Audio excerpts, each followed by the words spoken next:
Bonjour Sophie. Bonjour, Eltonio. Comment ça va aujourd'hui? Ça va bien. Ça va bien. Et toi? Ben là, tu m'as tendu un piège parce que je pensais qu'on allait écouter un film d'action. Finalement, on a écouté un porno. Mais non, c'est un soft porn ou ce que les pornos devraient être, dans le fond. Ou c'est peut-être la version soft d'un porno. Ah ah! Peut-être qu'il existe une autre version, hein? Hard Ticket to Hawaii. Ouais. Puis dans l'autre version, ça s'appelle Hard in Hawaii. Ah ben tabarnak. 1987. Écrit et dirigé par Andy Sidaris. C'est le deuxième d'une trilogie de films. C'est quoi Qui ont l'air de la même affaire, mais avec d'autres acteurs. semi-pornographique, mettant en Ouais. vedette des actrices, des Playboy Playmate of the Month Ouais. et des acteurs inconnus. Ouais. Donc, c'est quoi Hard Ticket to Hawaii, Sophie? Je commencerai par présenter les actrices, acteurs. OK. En tout cas, ceux que j'ai notés, je ne les ai pas tous. Ben, dans le fond, peut-être commencer avec le writer-director Andy Sidaris, Sidaris. qui a fait à peu près une trentaine de films. Lui, dans le fond, il a commencé sa carrière dans les téléséries. Ouais. Kojak, Gemini Man, The Hardy Boys. Il a écrit une couple de films, mais c'est ça. Son premier film, 1985, Malibu Express. Mm-hmm. Après ça, il a financé Hard Ticket to Hawaii avec son argent de Malibu Express, Avec sa femme aussi. avec sa femme. Puis l'autre film de la trilogie, Picasso Trigger, qui sont, dans le fond, c'est ça. C'est la première trilogie, mais après ça, il a fait une autre couple d'autres films, dont... Le Double B Series. Oui, ouais, c'est ça. Ooh. OK. Donc, mettant en vedette, Donna Spear, dans le rôle de Donna. C'est pas quoi casser la tête. Puis on peut... moi, je me serais donné des petits cues. Là. On va l'appeler Grosse Boule. Grosse boule, merci. Donc, on a aussi vu dans Hard Hunted, puis dans Savage Beach. Mm-hmm. Et sa collègue, c'est Hope Mary Carlton. Oui. Qui s'appelle Taryn. Qu'on a aussi vu dans Savage Beach, mais qu'on a vu dans Nightmare on Elm Street 4, où est-ce qu'elle fait la pin-up girl. Puis pour se rappeler, moi, je l'appelle Belle Boule. Belle boule. On l'a aussi vu dans Hotel Erotica. Et là, non officiellement, la troisième du trio, Cynthia Brimall, dans le rôle de Eddie, qu'on a vu dans Hard Hunted, Fit to Kill et dans le film Guns. Mais c'est tous des films du même réalisateur. Pas Guns. Non, pas Guns, mais oui. en tout cas, il y en a beaucoup qui font juste comme re-story dans d'autres films. Non, mais je veux juste mentionner qu'il y a quand même une couple d'acteurs qui ont eu une carrière à l'extérieur de ces films-là. Oui, tout à fait. Donc, ces trois femmes-là qui sont des Playboy, Playmate of the Year des années 80.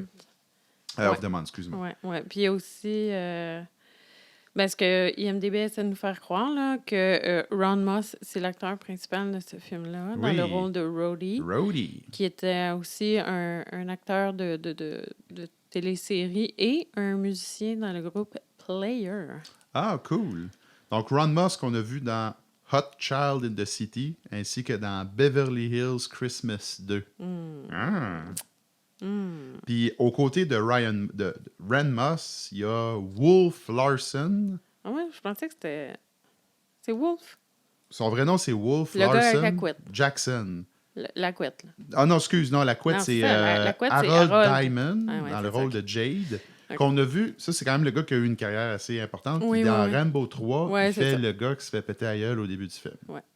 C'est ça, OK. Ouais. Fait que ça, c'est la couette. Mais Wolf Larson, qui fait... Ça, c'est le petit blond qui se fait baiser sa plage. Exactement. Okay. On l'a vu dans Motocross Kid, dans Avalanche Alley, puis dans Hostile Force. Des classiques. Des classiques. Fait que ça, c'était nos héros principaux. Dans les méchants, il y a le gars, dans le rôle de Seth, il y a Rodrigo Obreyon, qui est quand même un nom de famille cool. Seth, c'est lui qui se fait shotter dans la gueule. C'est le gars qui a vraiment le pire après-midi de sa vie. On va en parler plus tard. Oui. On l'a vu dans Cool and Crazy, dans Kick of Death, dans Fit to Kill, mais son film le plus important, c'est Collateral Damage avec Arnold Schwarzenegger. Okay. Fait intéressant, c'est quand même cool. Rodrigo Obreyon, c'était un danseur professionnel. Sa mère était chorégraphe, puis c'était l'acteur préféré du directeur. Il est dans tous ses films à partir de ce film. Ce gars-là, il est danseur professionnel. Il était danseur professionnel. Mon Dieu, ça paraît pas. Ben là, il se fait tirer d'en face. C'est difficile Non, de danser. mais quand même, il y a une certaine danse là, à la fin quand il revole partout à cause de moult. Oui, on va revenir là-dessus. Pas de spoiler. Okay. Le méchant principal, qui est le Mr. Chang, est interprété par Peter Bromilov, que lui, c'est quand même le gars qui a une carrière vraiment cool. Il a joué dans My Stepmother's an Alien, dans Le Rocketer, dans Highlander 2, puis Sophie, il a joué dans Wild at Earth, il fait le barman. Ça, on parle bien du gars aux cheveux blancs avec le... Le méchant, là. Le méchant principal, le big méchant qui a un épée. Oui. Il y a à peu près une cinquantaine de films à son actif. Puis sur IMDb, la seule chose que je vois, c'est qu'apparemment, c'était un gros fan de la scène moteur homosexuelle, puis qu'il a donné, genre, sa collection de mémorabilia à un musée. Quoi? Ça ne dit pas si lui, c'était un moteur homosexuel, mais ça dit juste que c'était un fan de moteur homosexuel. Ben, il était juste c'est sa contribution... Ça veut rien dire. Tout le monde peut s'intéresser à ce domaine-là. Oui, non, mais c'est ça. Mais c'est parce que sa page IMDb est très, très brève, puis sa page Wikipédia aussi, fait que on était trop fatigués un matin pour faire des recherches approfondies, parce que là, on est en train de se saouler au jus de canneberge et vodka. Fait que, merci, Anthony. Bon appétit. OK. Fait que c'est quoi l'histoire de Hard Target to Hawaii, Sophie? Ben, c'est Hard Ticket. Hard Ticket to Hawaii. Mais tu sais, on a déjà écouté Hard Target. On est déjà sous, il est 1h l'après-midi. Alors, en gros, c'est deux playmates en quête sur le meurtre de 2 Chinois qui sont des agents de police antidrogue qui se sont fait shotter vraiment comme 2 astis de tata sur le bord de la plage. Puis, c'est ça. Elles trouvent des diamants par inadvertance là, durant leur enquête. Et puis, tout de suite, là, elle commence à se faire pourchasser par des gros méchants qui veulent les tuer pour les diamants. C'est bon, ça ressemble à ça. C'est vrai que c'est pas mal ça. Puis, c'est vrai que c'est arrosé. Tout ça est arrosé d'un gros serpent infecté au cancer de rat. Oui, c'est vrai. C'est vraiment ça. Là. On voit que M. Sidaris a vraiment bien fait ses recherches sur... comment un serpent peut être infecté. Oui, puis il devient plus dangereux quand il y a le cancer. Puis, ça, on s'injecte ça un petit peu dans les veines, là, un peu de cancer de rat. Yeah. Mais dans le fond, sur une trame un peu plus large, c'est un film qui parle justement du trafic de drogue dans les années 80 à Hawaï. Puis aussi les dangers de vouloir faire passer de la drogue à travers les frontières quand ton équipe est totalement incompétente, parce que dans le fond, ce qui arrive, c'est que c'est probablement les pires trafiqueurs de drogue de l'histoire du cinéma à date là, qu'on a vu. Là. C'est que, dans le fond, l'idée de base est super intelligente. C'est qu'ils utilisent un drone pour faire traverser des diamants à travers... Ben, c'est pas à travers la frontière, parce qu'ils sont à Hawaï. C'est un hélicoptère téléguidé des années 80 super poche. Puis ils ont le malheur d'effectuer leur transfert c'est des diamants pour de la drogue en plein milieu de, justement, le parcours d'une équipe de tourisme, mais que l'équipe de tourisme, c'est les deux femmes... Mais c'est aussi des agents C'est aussi des agents secrets. Ce qui est vraiment très malheureux pour ces dealers de drogue-là, parce que c'est vraiment genre Tu sais, quand t'es agente secrète, puis t'es obligé d'avoir un side job de genre faire des tours d'avion aux touristes, c'est spécial. Ben non, excuse. Les grosses boules, c'est une agente secrète. Les petites boules... elle est dans le programme pour les témoins. C'est quoi le terme là, que je cherche là? Ah ouais? Oui, ils disent au début, elle est dans un programme de protection pour témoins, puis elle est prise en charge par une agente secrète qui a des grosses boules. Okay. Et sa nouvelle vie, c'est de faire des voyages à des touristes. Mais ça la donne que c'est ça, ils font la rencontre des trafiquants de diamants / drogue. Et ça va très, très mal pour les trafiquants parce qu'ils sont extrêmement incompétents. Ah oui. Puis là, les filles décident d'appeler leurs 2 chums, qui sont aussi des agents secrets. Donc ça, c'est Jade et Rowdy. Fait que là, tu sais, on arrive à 15 minutes du film. C'est supposément les acteurs principaux. Oui. C'est les gars. C'est les gars. Puis là, le problème, c'est que ces gars-là, c'est des psychopathes. Fait qu'eux, ce qu'ils font, c'est qu'ils amènent un lance-missile. La première chose qu'ils font, c'est qu'ils amènent un lance-missile, puis ils disent « On va régler votre problème, les filles. » Ou les méchants. Qu'est-ce qui se passe à partir de là, mon amour? Je suis plus sûre. C'est plus sûr, OK. Mais dans le fond, ils se font poursuivre. En char? Non, attends. Non, c'est que les gars, ils arrivent à l'aéroport. Ouais. Il y a une tentative d'assassinat, qui est d'ailleurs la raison pourquoi on connaît ce film-là, c'est la fameuse tentative d'assassinat avec le gars en skateboard. Ah, avec la poupée gonflable. Moi, c'était plus à cause du frisbee. Le frisbee plus que ça, OK. Dans le fond, ce qui est... OK, excuse-nous, on saute un peu des étapes. Ce qui est mémorable de ce film-là, il y a 2 choses de mémorables. Il y a les totons, qui ont en quantité industrielle. C'est bon. Le premier plan, la première séquence, c'est des boules. C'est des boules. Une femme qui prend sa douche. Ils sont quand même habillés. Non, elle est dans l'eau. Elle prend un petit bain de minuit. Non, elle prend sa douche. Non. La première séquence. Non. Ah oui, t'as raison, oui. La deuxième séquence, elle prend sa douche. Les premières boules qu'on voit sont dans le bateau. C'est vrai, merci. Bon. OK. Crime, connais tes boules? Les 2 premières scènes du film, c'est des scènes de nudité. Après ça, il y a 2 Chinois qui se font tuer. Après ça, il y a une autre scène de nudité. Ouais. C'est un très bon film. Tout est un bon prétexte pour se mettre nu-boule dans ce film-là. Oui. Là. Puis, c'est ça. Quand t'es ami avec une fille, c'est pas gênant. Il faut se mettre en boule. On se met en boule toute la gang. Tout le temps. Dans le jacuzzi, ah ouais. Oui, c'est vrai, ça, c'est la fameuse scène où est-ce qu'il faut qu'il réfléchisse, puis elle dit, ouais, j'ai réfléchi. Moi, il n'y a rien de mieux qu'un bon jacuzzi pour réfléchir. Oui. Allons penser à ça dans le jacuzzi. Oui, très bonne scène. Fait que, bref, ce qui est mémorable de ce film-là, c'est ça, les totons, mais aussi les kills, dans le fond, les fameuses scènes de tuerie. Oui. Donc, la première que moi, personnellement, j'avais vue, c'est ça, c'est le méchant en skateboard qui essaye de tirer sur les 2 gars. Puis la première réaction que les gars y ont, c'est de sortir un lance-missile, de faire exploser le gars. Oui. Non, excuse, ils foncent dans le gars avec leur pick-up, le gars, il revole. Ben, c'est pas grave. La temporalité n'est pas vraiment importante. Non. Le serpent se téléporte. Le serpent, il l'oublie sur une autre île, puis il revient sur l'île principale. Il faut qu'il se rende à une île en avion, il oublie le serpent-là, le serpent, en tout cas, bref. Fait que, bref, il tire un gars avec un lance-missile, il tire la poupée gonflable avec un lance-missile. C'était quand même cool. Puis 20 minutes après, il y a un des méchants qui aime jouer au frisbee. Fait que le gars, il dit pas de problème, il met des lames de rasoir. Oui, ils font une enquête sur un gars qui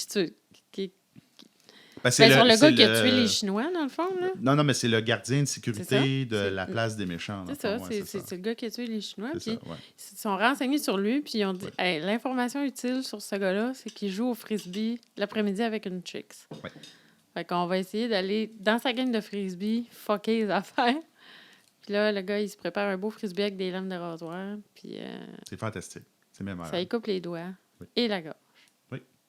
Schling, schling. Schling, schling.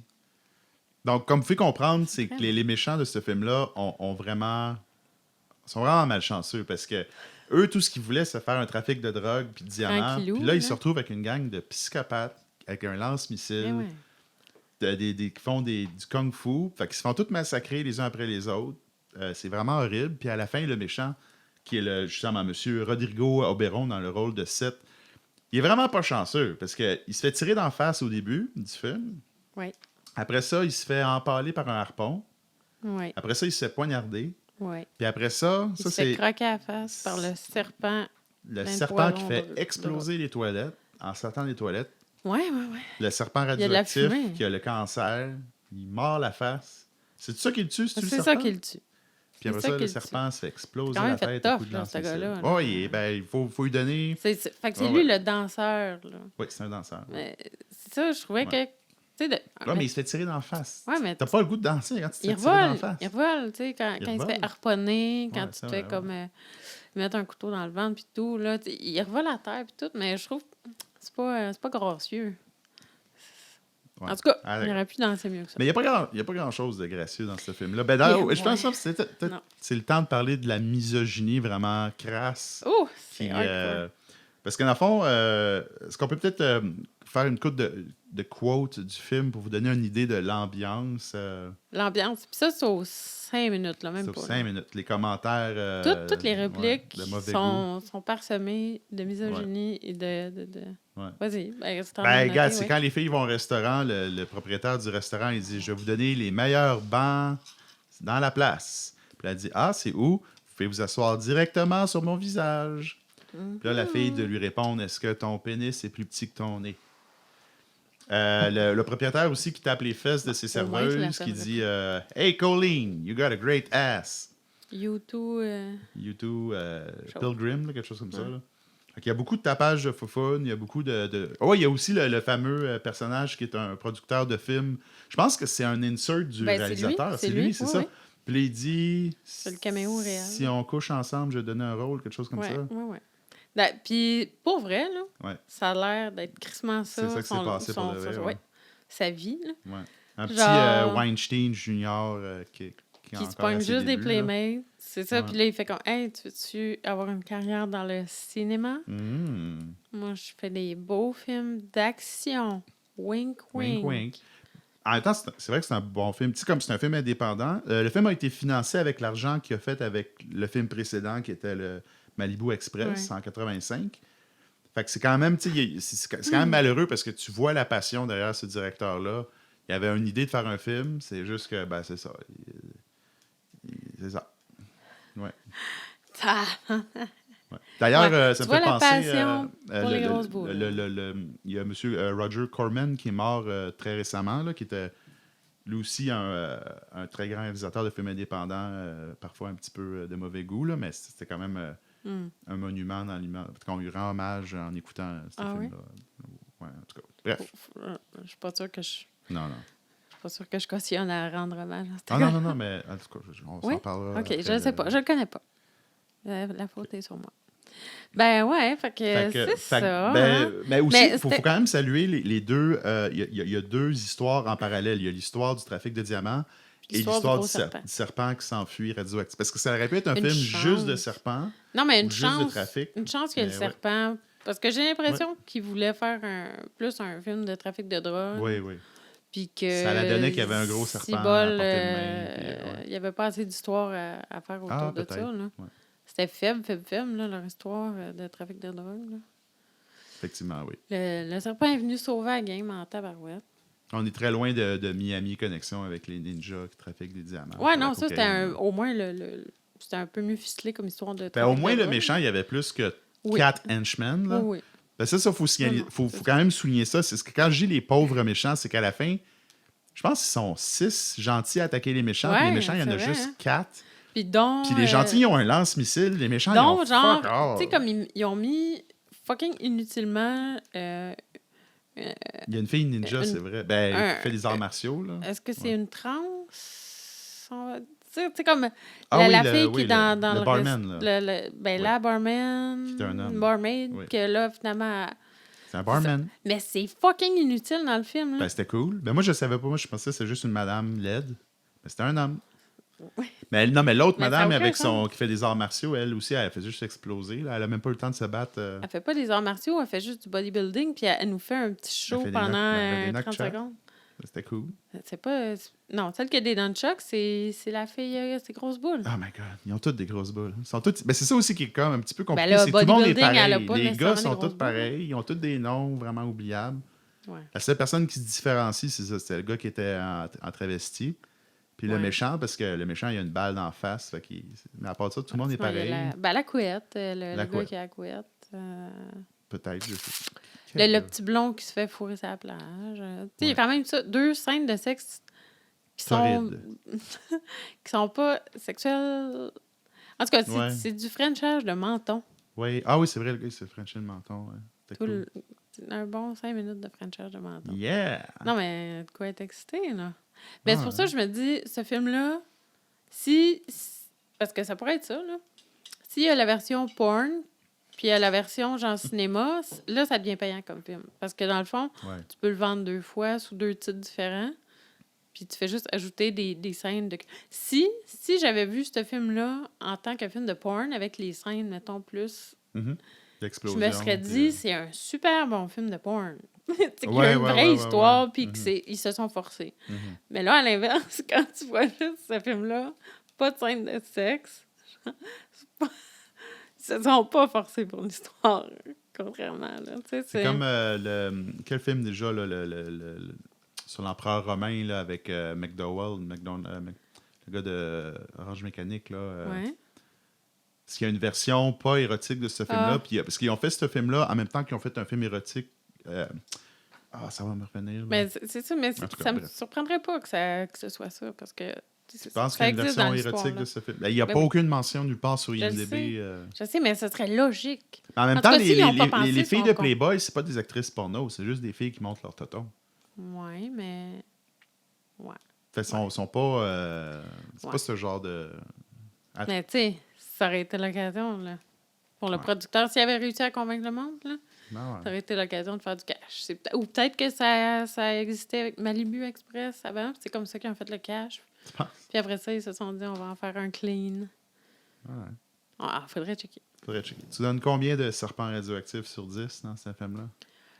J'ai été quand même divertie tout le long. On va se le dire. Là, il y a quand même... l'action est là. Oui. On s'ennuie pas. Fait que sur 10, ouais. Je dirais un bon 8. Ouais. Un bon 8 serpents radioactifs. Ouais. C'est pas radioactif, c'est cancéreux. Ouais. 8 sur 10. Peut-être 6. Ah ouais, toi, 6. 6 serpents sur 10. Sur 7. Serpents sonnettes sur 10. Oui, serpents sonnettes. Ouais. Donc, merci de nous écouter.